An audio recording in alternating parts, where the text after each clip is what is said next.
All right, welcome everybody. We're going to kick this off. Let's do intros. Disruptors and their impact on logistics. Your three biggest disruptors in the LinkedIn space right here. I'm Jess Wyndham, CEO of Solving Work, Logistics and Transportation Consultancy. I'll turn it over to John. Hey, how's it going? So John McClymont, operational innovations. I'll say founder, even though I think that that's really a lot for what that is. I help you make things better and get more value from operations. And as always, Matthew Zojitsky, the logistics ambassador. Oh, but you got more than that now. You've got more than that. Now also co-founder of Monarch Connect, which is something I've been working on for the last little bit. So I now have a wonderful company to associate myself with, and which I'm excited about. It should be a lot more of my logo going forward. Let me hold it up here. Can you give us a 30-second high-level value prop? Yeah. Wow. Elevator pitch. I've been working on these. High-level value prop. We are bringing in a little bit of a high touch to the logistics community, helping with freight movement across border, domestic, a little bit of domestic USA, freight forwarding, really trying to focus on that consulting basis and provide a lot of visibility into the marketplace, filling in that niche where a lot of the big companies do not have the same focus as we would, and able to provide some of those services that the SMEs really do deserve. And it's been exciting so far. It's been great so far. A lot of great things happening, and now I get to be super excited, like I said, about my brand and hold it up. There you go. With my co-founder. I love the merch. You got the hat. The hat, yeah. So it's exciting. That's awesome. Nice. Awesome. Well, cross-border is prescient, certainly with our topic today. So we should go around. First off, if anybody has anything to contribute, drop it in the comments.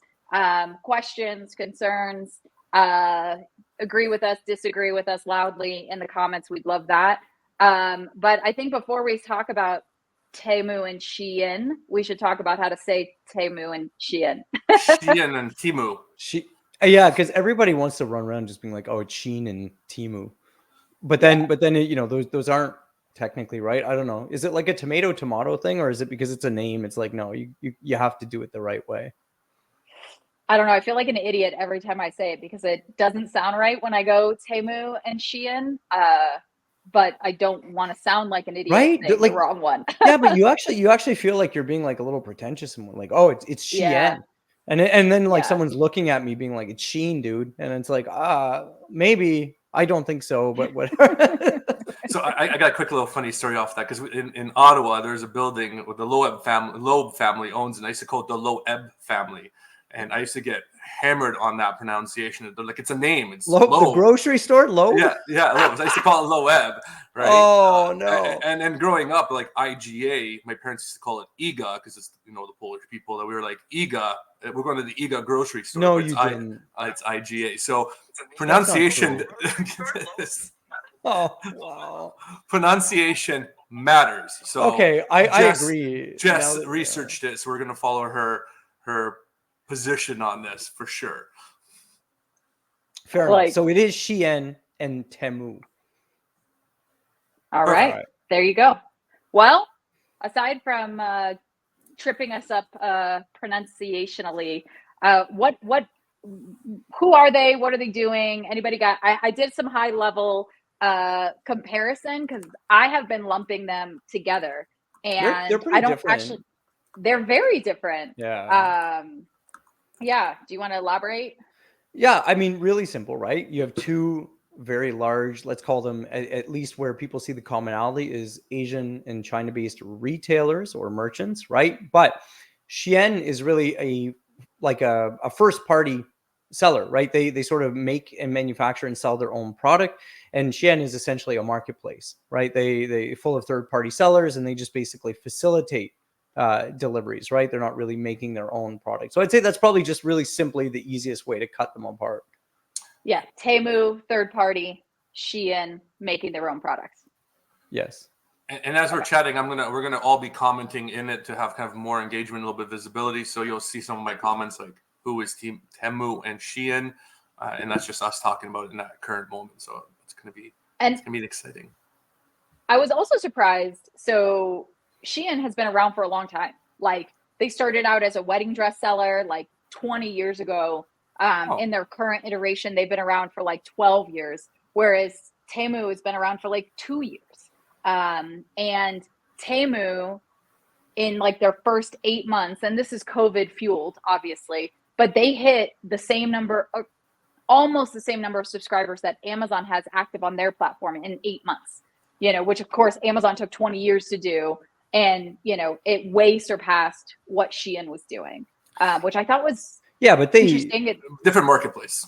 Different marketplace, and they're also like driving trucks of cash to the incinerator to be burned. Like, I mean, they bought their position very quickly, which, I mean, look, in all fairness, I mean, I think that, is it really that different from some other type of VC approaches that you see these days, right? Like, we're going to heavily fund a business model that maybe in itself is not immediately profitable, and we're going to get to some economy of scale and it's going to be all good. These guys are just like, yeah, we like that strategy. We don't like the years of waiting. So they're like, we're just going to pour even more money into it, like ridiculous amounts of money into it. And honestly, it paid off when you couple it with the fact that obviously at the core, they were selling stuff exceptionally cheap, like to the point where that value proposition from a consumer standpoint was like, what do you mean I can get something for $3? Are they even making money yet though? Like, are they like, is this all VC money that's funneling it? And like Walmart, even Walmart has a lot of cash. They said, 2 years before we start making any money on our e-commerce? The Temu stuff's not really like VC. I mean, they got some big money and big backing behind it. How, is it making money in itself? No, I don't believe that they're still kind of profitable overall, but I was just going to say, I like 2023. It's estimated that they lost $7 an order. Now, Temu says we're not buying, folks, but independent journalism says they lost $7 an order in 2023. But their goal was trying to get essentially to, either cost neutrality or start to tip towards profitability in 2024. Like they or towards the end of 2024, they really do seem to have a much stronger focus on being like, we're going to pour a ton of money in and we know what we need to get back. I think the challenge that they're having now, obviously, and the same thing with like Shein, but maybe to a different degree, is the regulatory aspect. And it's like, hey guys, how are you actually able to do what you're doing? And I mean, there's been some interesting videos. Matt, you shared one with me a few weeks ago where it was like a sort facility, and maybe give a quick like 30 seconds on that. Oh man, you're putting me on the spot. If that's the video about all the people lined up and all these packages are just rammed through and there's no automation to it. It's just people, labor, hammered. But it wasn't just people. It was like so hot. It was like, I'm not even gonna wear a shirt because I'm sweating so bad. And tank tops and they're just standing there and it's just going through these facilities. And it's just like the package pile, and we'll share the video after, but the package pile was just massive and there's no joy in those people's faces whatsoever. It's like, I don't know, have you ever been to like a FedEx facility, UPS or Purelator in Canada or DHL? There's some joy in what people are doing. Like, I mean, even if they're sending an assembly line, they're chatting, they're shooting the shit with the people around them. None in that video. It makes you wonder. And that's the other thing that we talk about is the ethical piece about Temu and Shein are what they're doing. Is it ethical? Should we be buying those stuff? Or are they doing it in regions that is using child labor, slave labor, and all these things, and just pushing into other areas that we don't know about? And then we're finding notes in the jacket. I've heard this too, like people finding notes in clothing, going, "Please help me. I am under duress." Right? Like it's a little bit different. Like, at what cost are we accepting this fast fashion? Yeah, for sure. Sorry, go ahead. I was going to see at what cost, and it's more than fast fashion. It's like instantaneous fashion. And in higher numbers than we've ever seen before, because these issues have always been an issue. They've been difficult to get our hands around for typical retailers who plan these things 3 to 6 months out in advance. And so now we're turning things so quickly, so fast that it's almost difficult to retain that. But yes, so labor is an important piece of the governance. Sustainability and climate change is a huge piece of this. And, if they want to continue to sell into Europe, they're going to have to do something, because they're obviously a lot more progressive than North America has been historically. And then, what about on the third party sites? What about the people who own these designs for these products? What's your responsibility in not putting product onto your site that isn't owned by the people putting it on there? Yeah, I was going to say, I think there's a bit of it, it's a tough issue because, there's a difference between, hey, I'm making a direct copy, which also is really interesting because of this whole like dupe culture that's going around like with TikTok and things like that, and people actually really clamoring for it. But then I think that there's something in being like, oh, X is this kind of, there's this on the runway or this kind of thing got released. Like I'm going to modify it so slightly, because it does really bring up too. It's like, well, what's the degree of change really required before, like where it's completely owned by someone versus like fair game? Because I mean, I think it's fair to say that, there hasn't exactly been a new blouse per se or shirt or shorts or like whatever. Like, I mean, there's kind of like some basics, just key functional design elements that you have to have and that every product is going to have. So it's like, where does the level of differentiation start, and like where it goes from like, this is our own stuff versus we just blatantly copied something without obviously putting logos on it and stuff, right? And Bill made a great point in the comments. He said it's called forced labor is the correct term globally. Another thing I want to point out, John had a great question. Has anyone here bought something from either company? I have not. I think that's a fantastic question. I don't know the experience. Have you, either of you guys bought anything? I have not. I don't even like the apps. I find them very like just busy and stuff, like from what I've seen. So no, I have personally not for myself. No. Yeah, I mean, I have not on principle, like for sure. I was like, this is not a sustainable way to engage in consumerism. So it's something that I've taken a step back from. And that's that. So first off, on what to the point you were making, John, is this not the conversation we're having around AI? How much can we borrow from the collective and put our stamp on and say this is now ours? I think that's an important differentiation to sort of, and we're going to have this conversation in pretty much every single area of humanity for a long time before we get to an answer. And then to the conversation about who's buying. So I did a little research before our call, like who the heck is buying? Because I was like, man, is this Gen Z? Because I thought they were going to be socially conscious consumers, but it's not. Baby boomers are the number one, which I can't believe that they buy through the app, but they're one of the top folks. And elder millennials are the ones using this. Now, are the elder millennials buying for their kids? I don't know. Yeah, but I think that there's a big difference there too, right? Like on the one hand, you have a culture where like everything is digital and everything has been available, and that's essentially the way they've grown up. And then on the other side, there's for people that are a little bit older, there's still a lot of like newness and novelty, and it's like, hey, I never had an opportunity to buy these things, right? I do think though that broadly speaking, I think that like Shein has a far broader and probably a little bit more balanced kind of user base. Like I actually think it's quite interesting when it comes up in casual conversations, the people that, have purchased off the sites or whatever. And, they have an interesting kind of like value proposition just because of the fact that, their stuff for the most part, like obviously the practices are one thing, but these are, to your point, it's a long established business. The people who make it and the partners that work the factories and that have all of the textiles and do all of the work, like it's not like these people just started business today. Quite frankly, these are the same factories that are building and sort of putting together clothes for all of the other big fashion brands that everyone loves to wear, right? Like that's what I think a lot of people don't really understand when it comes to manufacturing and contract manufacturing, is that when you look at Gap, or you're looking at Abercrombie, or you're looking at this, or you're looking at that. I mean, Zara's a little different. They say they're doing a lot of manufacturing in Europe versus H&M that does it in China. But these factories are actually very professional organizations. Like people will go there, they will talk to them about the textiles, the fabrics, what they want to achieve, what they need, and they're really solution providers. Like they're like experts in saying, okay, well, if you want to do this, we do it this way. It takes this long. You need these kinds of components. You need this. Like it really is a very professional But your idea is not protected. Like we were talking about earlier. Once you put that in there, next week it's going to be under a different brand, right? And that's could be. I would challenge you that before like Shein came around, who did everyone used to complain about?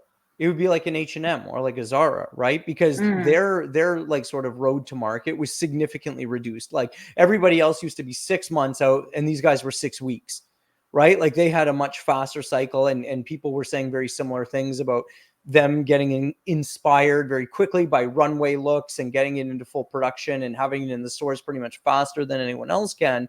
Now, all of a sudden, the only thing you have is kind of like a problem that no one ever expected. It's kind of like returns. It's like, oh, no one thought that, returns would get so bad just by offering free shipping, free returns, but it is.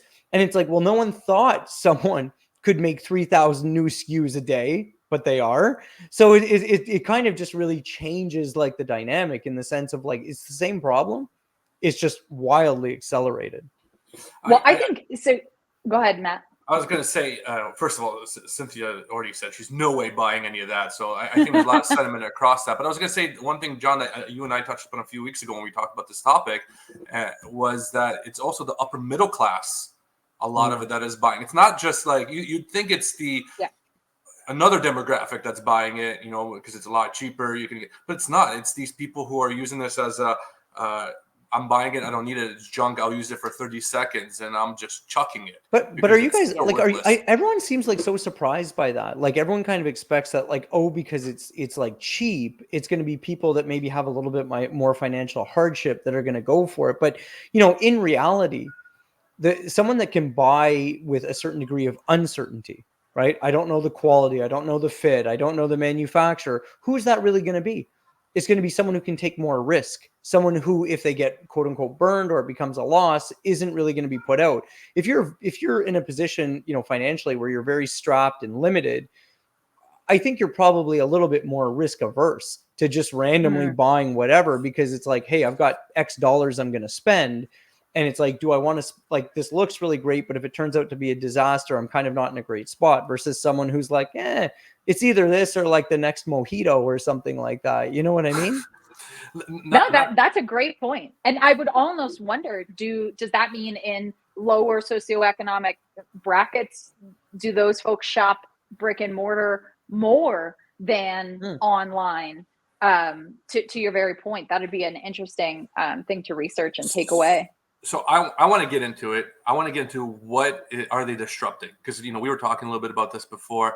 I don't think they're disrupting much, just offering something cheap. We all had different opinions on it. Are they really disrupting anything in the logistical space? Are they really getting in there and creating something innovative for the marketplace versus just eating up capacity because it's cheap and people are just buying it all over? Going to Europe, apparently cargoes are full for Shein Temu stuff. Coming into North America, it is absolutely full. Is there a logistical disruption here, or is this just a hoorah? I think. Okay. Go ahead. You go first. You jump okay. first. You're ready. So, Temu, no, they're just shipping ultra low cost goods and clogging up the air freight market and the advertising dollars and buying attention. Shein, on the other hand, I think does have something interesting with their small batch to large batch. They've digitized a lot of these factories in order to work with them and get this turn time to hit that 300,000 new SKUs a day. And they're I don't know how much of a pivot it is or just an additional vertical for them, but to then resell this supply chain as a service to small emerging brands. Like there is a piece of this that I actually support wholeheartedly, because can it bring more innovation to the market by making it easier to work with overseas factories, to run small batches, to create, to give a platform for new brands. So that's what I think could be a major disruption. The technology that they built, the network that they have of factories, and then, ultimately, let's throw some AI in there to iterate on the designs to make them more consumer friendly, based on the feedback that they get between hovers and looks and likes and, aggregating all of that data. I think that there is something there to what Shein is doing. Yeah, I mean, that can be interesting. I think there's like two parts to that. One, do I think that they're being disruptive in terms of innovative? I don't think that they are on the logistics side. I agree more with Jess on the technology and process. So there's definitely the manufacturing component. That's one. The other thing that's honestly really disruptive when you think about e-commerce or direct to consumer retail is their site or their apps.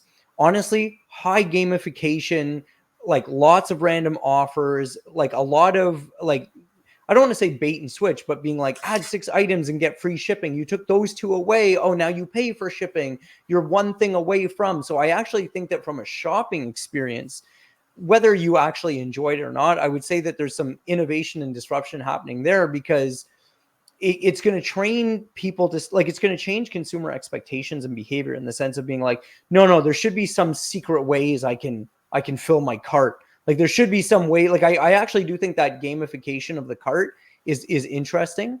And I think it keeps the people on their site longer, and it keeps them there longer for discovery, which I find is really interesting, right? Because, Amazon is really great, but they dominate D2C search when people like are specifically looking for stuff, right? I think that these guys are doing a much better job on discovery, which I think really fits in with their model of attention grabbing, right? Like even if you think about it, so Temu, for example, like Amazon, is a marketplace. I didn't actually check. Now I should have checked, but I've never heard of it. Well, Temu as a brand, as a marketplace, they run their own TikTok video feed. They have 1.4 million subscribers. You know what I mean? And they have this whole brand of like Discover, like Temu Discovered or whatever, and they show all kinds of crazy products and how to use it. So they're also being innovative in the sense of saying that, hey, just because we're a marketplace and other people are selling their stuff, they're taking more of a hands-on role.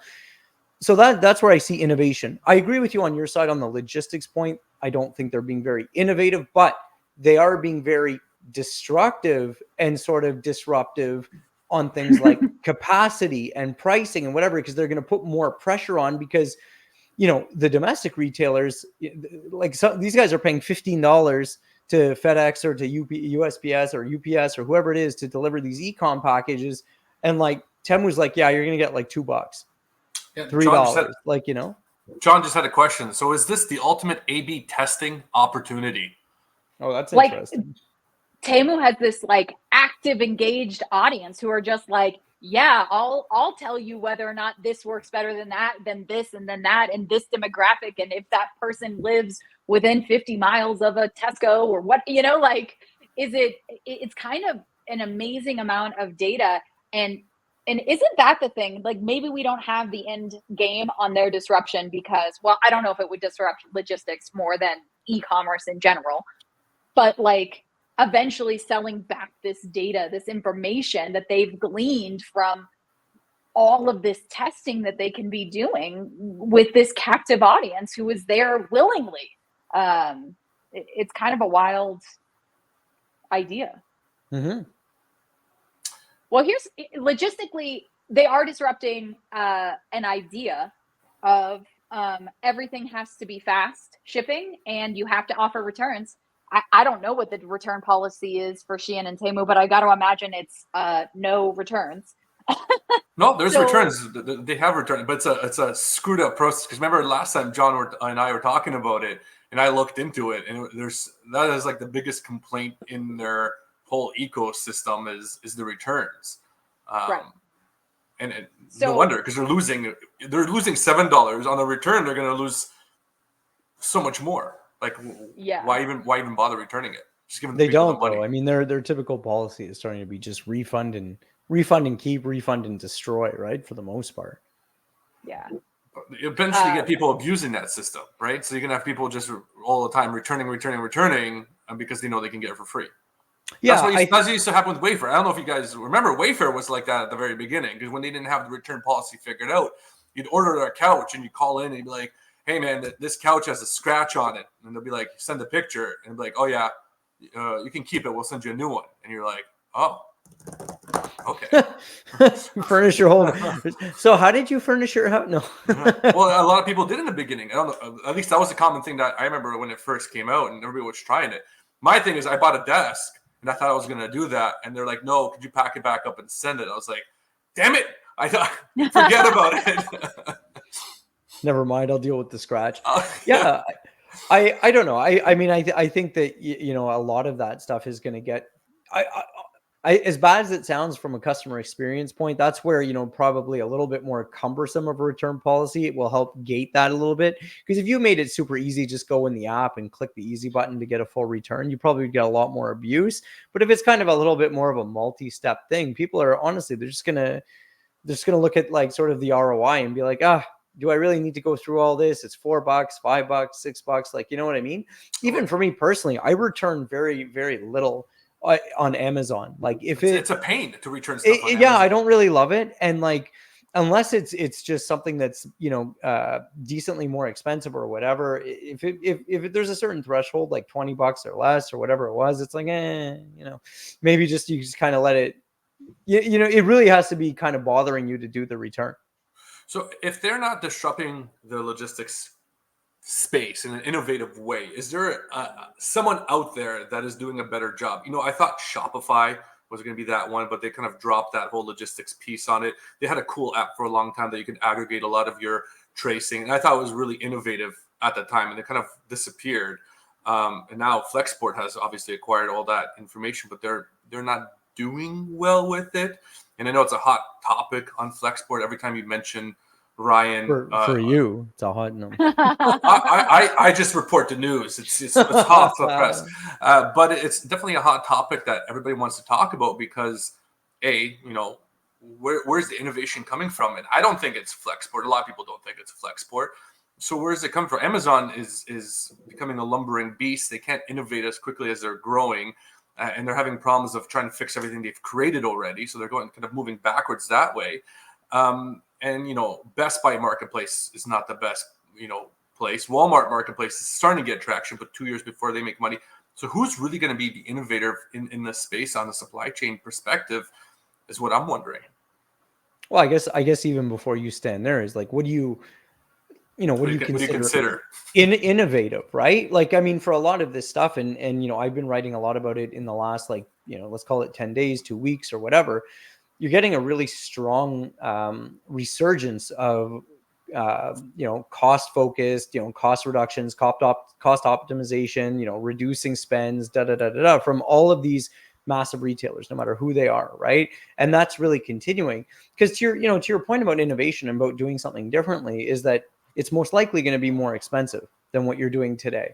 And everyone is in an interesting position of having to try to appeal to consumers' sense of value, which doesn't necessarily mean always the lowest price, but unless you have something that's really going to stand out or that is very differentiated from competitors, unfortunately, price does become the core of that value offer. So, you know, while there's so much cost pressure or sort of profitability pressure, I think you're not getting a lot of innovative thinking.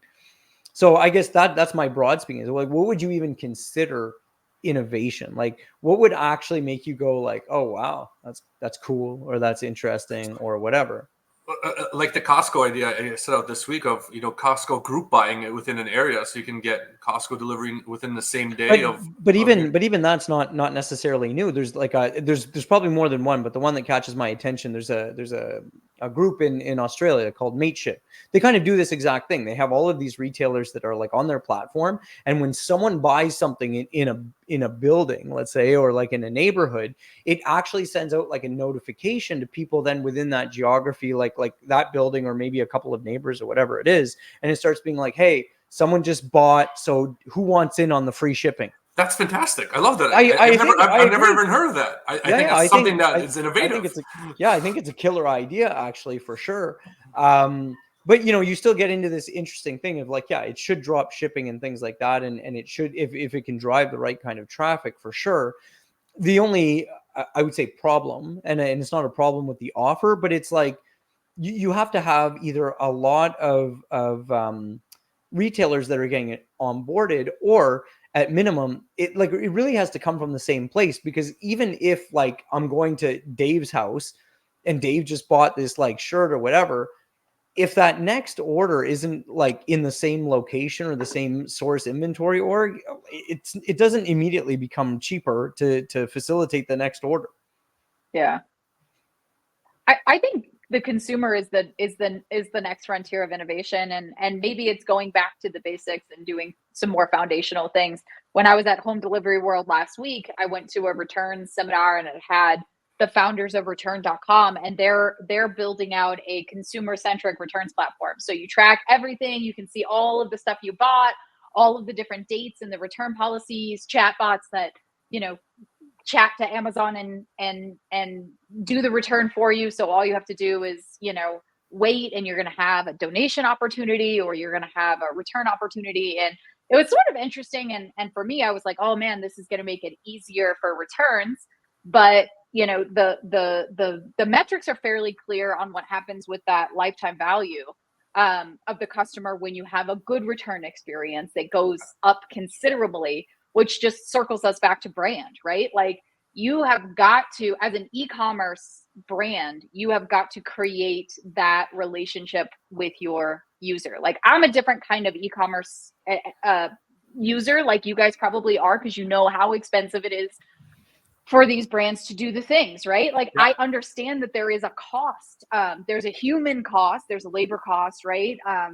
Whether that's in just dollars for money or working conditions or things like that. There's the environmental cost of executing on the thing, and then there's the dollars and cents cost to the brand. And if I want my brand, if I care about my brand, I'm going to try to make responsible decisions.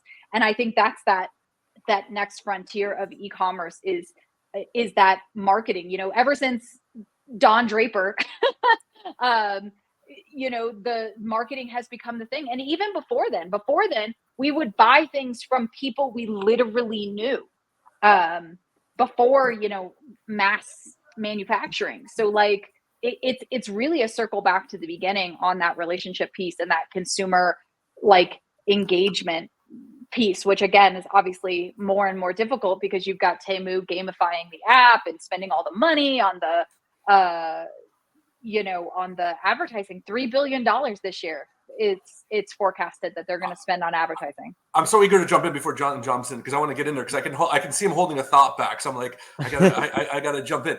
No, I think that's a fantastic point. And I think returns is something that is often neglected, and we've talked about happy returns and all this. But what I find is a cool use case point that even Cynthia just brought up is people returning back to the stores. There's a company in Canada called Princess Auto. And Princess Auto is out of Winnipeg, and they will accept anything as a return. And it's everybody who shops at Princess Auto is like, they love that store because of the return policy. There's a famous story of a man who bought a cylinder 25 years ago. And he called Princess Auto and said, hey, this cylinder broke. They verified it was bought from there. He was able to come in without the receipt and get a brand new cylinder, even after 25 years. And that cylinder now sits in their museum as a display of their commitment to the customer experience and how great it is. And then people have like groups that they go together to go shop at Princess Auto because it's an experience for them, and they are treated at a different level and a higher level. I know John's probably he's irking a little bit on this. I love the Princess Auto story. Is it an auto parts store? Yeah. It's kind of, yeah. I mean, I think or an auto parts store. I love that. I think it's borderline. It's borderline, because the thing is, what that Cinderella story sounds really great until you also realize that they have a very niche customer base. And I would actually argue that honestly, most of the time they also sell on price, right? Their prices are lower. They typically have decent value on what they're selling. Sure, they do returns, but I think where they get a huge sort of following is just because of the fact that you're right. It's a very specific store with specific types of goods. And the type of consumer that goes there there's not like necessarily like a lot of competition, for what they're doing, like the way they do it. I don't mind the store. I like it. I've actually, gone there a few times for different things, but I don't think the return policy, like, or having those types of return policies, because for example, when I used to work at Future Shop / Best Buy, Yeah. Me too. you could see that logic of being like, oh, keep the customer happy. And I watched, even in the years that I was there, the customer profile change, like as Amazon was getting more popular, and as like kind of like the early showrooming, where it was like, sort of window shopping in the store, seeing, touching, looking at a product, and then going to buy on Amazon for price, before they were being very competitive with the online price, because they anyways, that was a different strategy. But the point is that I watched customers that were getting those levels of care, and it honestly wasn't having a positive impact. I think a lot of it comes down, and you touched upon it briefly. There's two diverging ideas here. I think one, you become the everything store, which is the Amazon way. The other one is everything store. You try to get everything in your marketplace, and you're making bits and pieces, or you become very niche oriented of a service offering, and you provide an exponential service on that specific niche. Mm-hmm. And there's a lot of great little companies that are doing that, and they make sure their product is isolated from the everything stores. And then they can provide an exponential amount of service and a logistical position that is unique to them. Like some of these, like for me, I love unboxing things and that whole logistical process, how it comes in, how it's all delivered. And those companies that do it well, I think, have a far greater repeat and margin dollar success than someone like Shein and Temu that we've talked about earlier. And yeah, they might be in the billions, but they're in the billions of losses. And these guys might be in the hundreds of millions, but they're in the profit range of where you want to be. And that experience, I think, comes down to delivering when people want it, how it's delivered, how it's packaged, the experience, the tactile piece that you have with it, what used to be, and to bring it back, what Apple used to do it back in the day when Steve Jobs was there. When you got a package from Apple or went to the store, you had a follow-up phone call. You had all these customer service little things that going, hey, how was the product? Did you need help setting it up? Did you need this? Do you have any of these questions? I think those are going to be the next steps of not just getting the product to the person, is how do we connect that experience of receiving it and having a phone call being like, hey, I noticed that you received the product an hour ago. How was it? You want to go through about it? You want to talk about it? Anything along those lines to make you feel connected to that product a little bit more and connecting that logistical. Well, and there's a use case for that Happy Robot AI voice thing, like, and then if it's like a really complicated question, just be like, okay, hold on, I need to get an expert on the line. And then you turn it over to a human. And there's a way to leverage technology to provide that higher level of service without, significantly ramping up cost. But I do think the future of innovation is going to be going deeper. Like we talked a little bit about Flexport, them trying to disrupt everything. That's too much. Like, find one problem and go deeper. And so with the brands, like, I'm an REI fanatic. I will buy everything on REI. So did you enjoy their Memorial Day sale? I don't know what REI is. Y'all, it's like Mech. It's but I mean, because I'm going on this hike to Tour de Mont Blanc, I have spent just gobs of money prior to the Memorial Day sale prepping all of my gear to make sure I'm set. So they have gotten the cash from me this year. But I can buy anything and know that I can return it. And some of these are high dollar items. And I'm like, if I take this backpacking and it doesn't work, I can return it. And then not only is it not going to end up in the garbage, because they're going to resell it to somebody in their garage sale or in their resale store. Like, it like takes care of all of my concerns as a consumer. And I know they're not perfect. They have issues and those are decently well publicized, but they're hitting 80% of the mark of what I'm looking for in a brand partner as a consumer.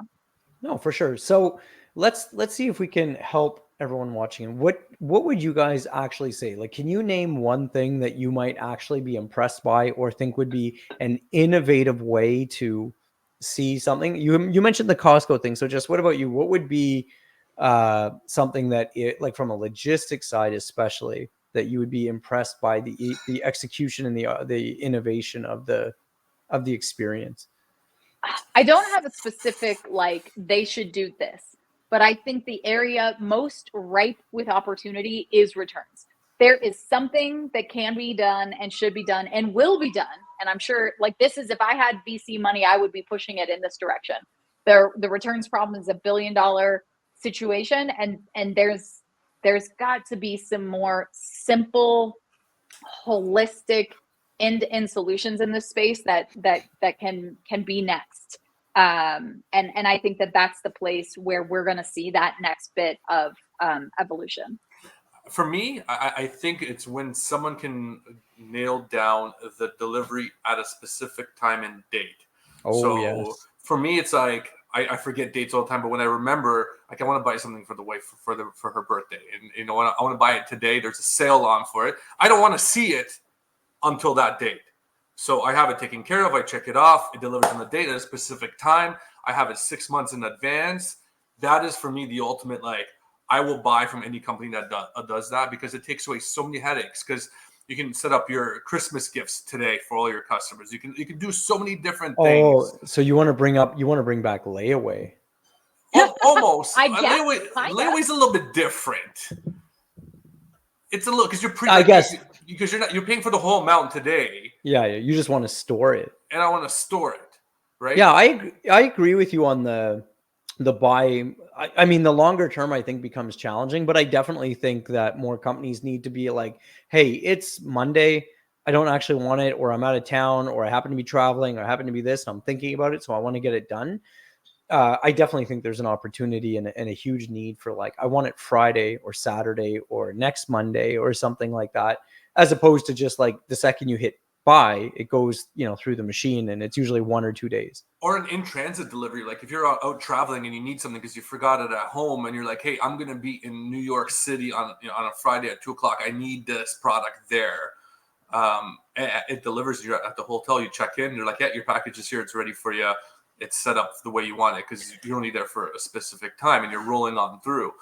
Having that level of control of your user and consumer logistics piece, I think, is, for me, that's going to be like the place. Yeah, and that one I like too, because I agree that it needs to happen more, and lockers should be able to facilitate that. Yes. But right, there's that big gap between, like, the locker not being an option when you're buying it, and then there's still that issue of the fact of that gap, because typically, like, then something can only sit in a locker for so long, so you're still limited as to when you could do it. So I do think that there's still, like, that double gap, but we need, in North America anyways, a little bit better sort of openness to the systems and sharing of the systems than what we do today. I mean, they do a better job in Europe. Obviously, there's some really great products that allow that. So I think that's. I definitely think. Where's Andre? Because he'd probably jump in here with a whole bunch of different comments. Andre probably would have lots of solutions. But one, I was going to say, Mia agrees. Do you guys do lockers? A little bit, not too much. You don't see as much. I mean, North America, really, in general, like, for lockers, is like, Yeah. Why? Like, we've created a system where it's like drop and go, and if it gets lost, the retailer sends another one. Like, one of the big barriers, like, or not, the big motivators in Europe, is just because of the fact that most of the delivery is attempted to be, like, actually delivered, and it's the consumer that takes the risk if you've given authorization to leave it and stuff like that. So I think that that's a big change. One thing that I would love to see on a sustainability side, especially to help things out, I would love to see a shift. Like, right now, all deliveries are let's say time based, right? Like, the trigger is time. I made a 1-day promise. I made a 2-day promise. What I would love to see that I think is an interesting blend, and where, you know, when you're in dense areas or whatever, it still makes sense. But I'd love to see like threshold or trigger deliveries where, you know, volume has to accumulate to a certain point, like, you know, or a certain amount of orders have to come in before an area would be serviced. I know you don't like it as much because it feels like a negative thing on the customer experience, but it's like huge. Like instead I want my product. I want it now. I'm not Yeah, going to wait but- till John buys his. No, Well, but- but I it's not me, product but it's now like- always. But What's it's that? like, what are you gonna? But they're already trying to do it now. It's like, hey, it's like, guys, here's like, look how they position it. Like they're killing themselves from the start. Like, oh, do you want it? Do you want it in the next 5 seconds? Do you want it tomorrow, 2 days, or it's like, or should we wait Who 10 actually days? goes lower? Everybody wants it next, like next. I week. did I agree. just But No, but- we're the I just exception. We're the this exception. weekend. No, most people would be more, I think they would be more open to it if you could say, hey, typically, like, we see your address, like we see your location. Typically, like a delivery never takes more than, like, let's say 2 or 3 days because of the density in there. But because sustainability, rather than actually hoping that everybody is just going to pick the green option, just do it on thresholds and give that better clarity and certainty. The companies can't even deliver the same product that I bought from the same company. I have like 6 Amazon trucks rolling through the day. They can't consolidate at one. You're asking them to do like, no, I think they have. Well, that's well. I was just gonna say, like, the only retailer I would trust to do that, and I would delay delivery on, is Amazon. So like they offered me, they're like, hey, I can be here in an hour tomorrow, or you can consolidate all your deliveries on Sunday. And I was like, yeah, cool. Sunday's awesome. But I trust that Amazon, at least where I live, downtown Denver, Yeah, but if they say they'll deliver it on Sunday, they will. But even then, that wasn't because of the fact that it was better for the mileage. It wasn't better for the warehouse. The only reason that happened was because you ordered something that wasn't available till Sunday. So, like, I mean, it had nothing to do with the actual network. That day. No. Like- I would guarantee you, if you went in there and you actually tried to do it, you would see like the summary, and then you would see like one thing. One of them like is on Sunday or something. Yeah. Like 100%. Maybe. That's where I think that there's that opportunity for changing the way that consumers think about sustainability. So it's like you don't really ask them to make the choice. It's kind of like, hey, we're going to do it this way unless you really opt out. And there's a really interesting psychology around the opt-ins and opt-outs and like when people do what, and where people are totally fine when it's the default option. Like organ donation is a great example of this, where when given the choice, opt-in rates for organ donation are they're significantly lower, which you would infer that, hey, people aren't okay with it and they don't want to do it, and it's not for them, which is fine. That's their choice. Except when you change the default to be you're opted in and you have to opt out, a wildly reduced percentage of people actually opt out versus the delta of the people that opt in. So it's like, no, it often people are okay with things, but honestly, more like if you think about the world today, everything you do from the time you wake up to the time you go to bed, you're being inundated with information and you're being asked to make hundreds and hundreds and hundreds of decisions. And any opportunity a person can avoid making a decision that they don't feel is like a high impact to them in the moment, they're going to do that. They're going to opt out of the decision. And that's what really is the problem. I think people are just not reading that clearly, and they're not paying attention to it. I don't think they're making that extra check. Well, it's the same thing with 401k enrollment. Yeah. Like pay attention. Yeah. Pay attention to what you're doing. Like very often, like when you're doing a form, they'll still be very clear that you are opted in, you are doing this. This is the situation. You just have to check this box. It's usually right above your signature box in bold or something like that. I don't think it's a reading problem. I just really think it's like no, but I'm serious. It's not that people are like, oh man, I couldn't figure that out. It was too complicated. No, but they're just like, it's another form. My thing is it's another form, and people are just running through it like, how do I get to the end of the checkbox? And they're like, organ donation, no, okay, I'm good. You know, and not realizing that it's no, I don't want to. Like, you know what I mean? The wording of it, they're not taking the second anymore. To your point, because they're so inundated with information all the time, nobody's reading shit anymore. Like, when's the last time you read a user agreement when you signed on to a website? but that's also different though too, because it's like sometimes you read the user agreement, you're like, whoa, no, I don't agree, and they're like, never okay, bye. never done that once. No, but I'm saying even if you do, reading is hard. John agrees with me. Done on that. Subject. No, but I'm saying like even at the end of the day, if you're presented with like some kind of terms and you want to shop on that website, they haven't really offered an option. It's either like agree and participate, or like I'm gonna redirect you to like sesamestreet.com. Like, you know what I mean? Like it doesn't. There's no choice. So that's why people agree, is because there really isn't a choice. That, you know what I mean? Yeah, there's no choice. Like, don't read it. You're just wasting your time, because if you want to use the website, you're going to have to click agree. I think you don't get to click like, oh, let me talk to the ombudsman and have this discussion. Like, that's not even an option. I think an interesting one to kind of segue to yours, John, and kind of bring it back to our logistics conversation would be, you get to pick the mode and see how much CO2 savings you would have by each mode you pick. So, you know, you buy something that's in California, you click intermodal, it's going to take an extra 3 days to get to you, but you're going to save X amount on your CO2.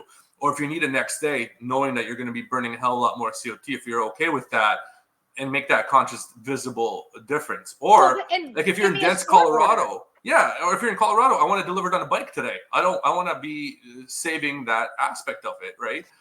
And no, John doesn't. I mean, I just think people. The company that I pay for composting, they pick up my compost by bicycle, and I pay extra to use that organization instead of a different one. So, wow. Come on, John.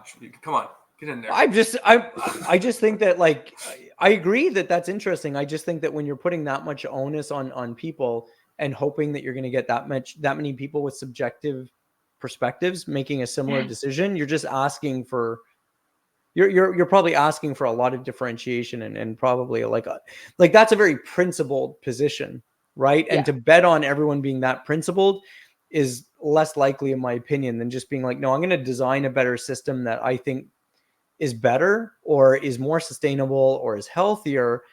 And you know what, like people are just gonna, I'll deal with the people who want to opt out, or I'll give them options for the people who want to opt out, but I'm going to try by default to get as many people to opt in as possible. So and Shein and Temu are examples of non-principled, different principled consumers, right? Folks are okay with ESG question marks. Folks are okay with having a big impact on climate. You know, they're for a very low price. You know, everyone's got a price. I was going to ask you, actually, Jess, because we talked about it before. Was it FedEx or UPS Marketplace? FedEx. I don't know what let's close off and last like 10 minutes here on that, because I think that's interesting, and it kind of does a nice closure on the logistics conversation of disrupting the disruptors. Yeah, and if FedEx does something disruptive with it, it could be really interesting in the logistics space, because understanding the data that FedEx has, it's very logistical, right? They know last mile delivery, certainly in North America, right? So can they leverage that information to create value in this marketplace, aside from just giving retailers another place to put their SKU, right? I think maybe John, you said they're all printing the label. They don't care. They do their own fulfillment. Yeah. It doesn't matter. Yeah, that's what I mean. Like the marketplace thing, I'm not a huge fan of that way, just because realistically, like if I'm a merchant or whatever, I can be on Amazon, I can be on Walmart, I can be on Kroger, I can be on eBay, I can be on whatever. And realistically, from a back end fulfillment perspective, like if you are doing your own fulfillment, I mean, obviously a little bit different when you're doing like FBA, like fulfilled by Walmart and all of these different things, but all of these things just get piped in. Like, and that's one thing. You talk to any 3PL, what do they say? Oh, our system connects to everybody, right? I connect to Shopify and BigCommerce and Amazon and this and that. And it all just, essentially comes to the same place where labels get printed and then it's getting shipped out with like whoever. So I think marketplaces are kind of, themselves, I don't know how much of an impact that they have, because I think, like Tesco is a grocery store in the UK. Like, oh, we're going to challenge Amazon because now we're putting out our marketplace. Like, yeah, I can imagine the droves of, UK citizens that are just like, thank God. I was waiting for Tesco to solve this problem for me. Like, no, like that's not happening. Like no one was feeling that. Like, you know what I mean? So they just become like another channel. Yeah, someone's going to drive some sales on it because it's more opportunity than destination shopping or something like that. I'm not as much of a fan, or I don't think that marketplaces have enough like enough control, because at the end of the day, they all become subjected to the fact that, like, if FedEx wants to do something different, let's say slow down deliveries, and then that same customer can go on Amazon or Walmart or Tesco or whoever and be like, how come the price is different, or how come the service is different? Well, I'm going to go over here. You know what I mean? So until you get a lot of unified activity, I don't think a marketplace themselves can do it. I think retailers can. I think Amazon, Walmart, as an example, I think they could start changing expectations.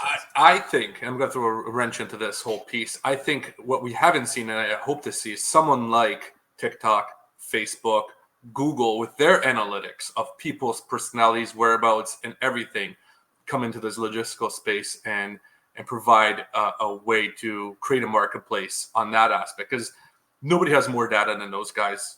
Nobody has more data than the social media. They know where you are at all times. They're listening to your conversation at all times.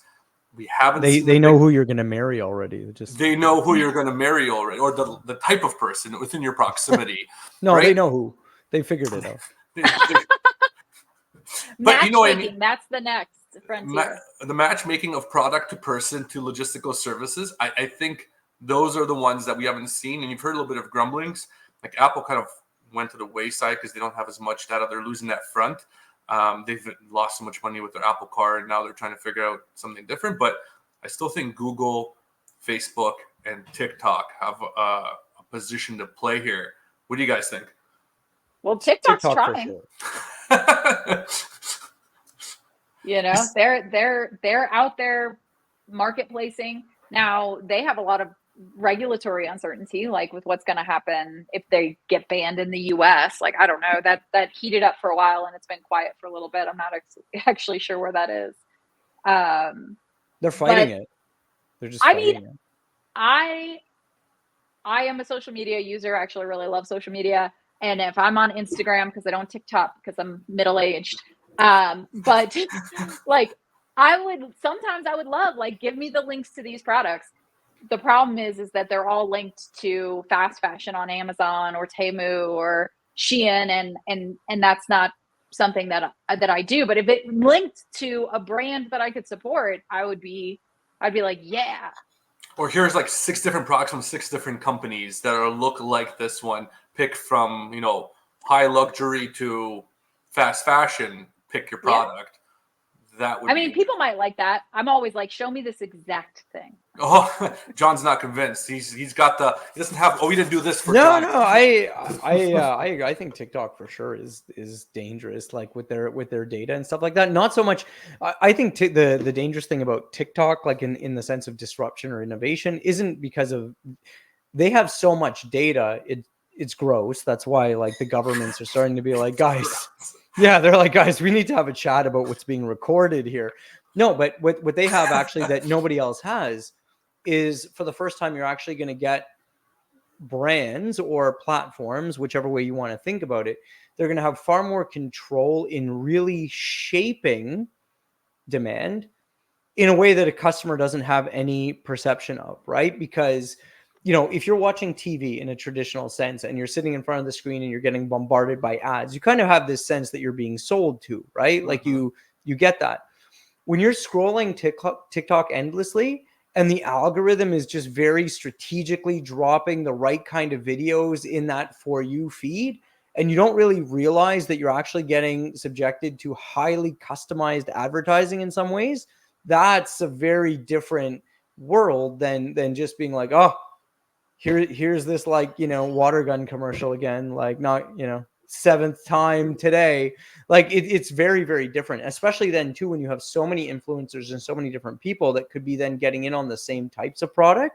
All of a sudden you go from feeling like you're being sold to just like, I want in on this trend that's obviously cool. Yeah, very different. So I don't know if you guys heard, but Amazon has purchased the rights to NHL Hockey Night, Monday Night Hockey, as a way to advertise it and provide the live streaming.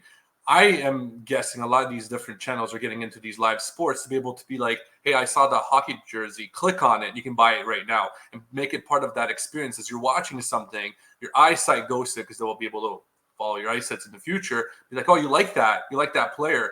Do you want to purchase that jersey, or you want the whole ensemble? But did you know, I didn't know this up until recently, but did you know that the ads that you see like around the rink on TV are different than what's actually on the boards? And it can be different on different channels. Oh man, I was blown away when I was like, what? Because I had been at the arena and I was like, that was not there. Like that was not there. What's going on? That's age old technology. You're so behind. I don't know. The Premier League needs to get in on that, because when I watch European soccer, I just see a bunch of European advertisements around the ring or the pitch. So they're going to have to get probably in on once that. again, the EU actually being like, no, we're stepping in and we're going to have some rules, guys. Regulate this stuff. Yeah. We're down to like the 1 hour mark. Closing thoughts, comments. How do you guys want to close it off today? I think I'm gonna go here, and I think our next topic should be returns for July. I think we should deep dive returns. John? Yeah, if we want to get into returns, I mean, it's a messy one for sure. Actually, I had a great conversation with a new connection recently on returns, because he had done a podcast after RCC store. And, you know, I've got some pretty pointed returns on between like the value of over processing versus finding other ways to change behavior. So I think it's a cool topic that has a lot of nuance. I think if we're going to do it, we're going to bring a guest in and we'll find someone to kind of talk about that and do a nice segment. Or maybe we'll bring ChatGPT to talk about returns like we did in the good old G back. So, thank you very much, everybody, for joining today. I had a great time as always. I think we had a great conversation. I got nothing else. All right. All right. Bye, everybody.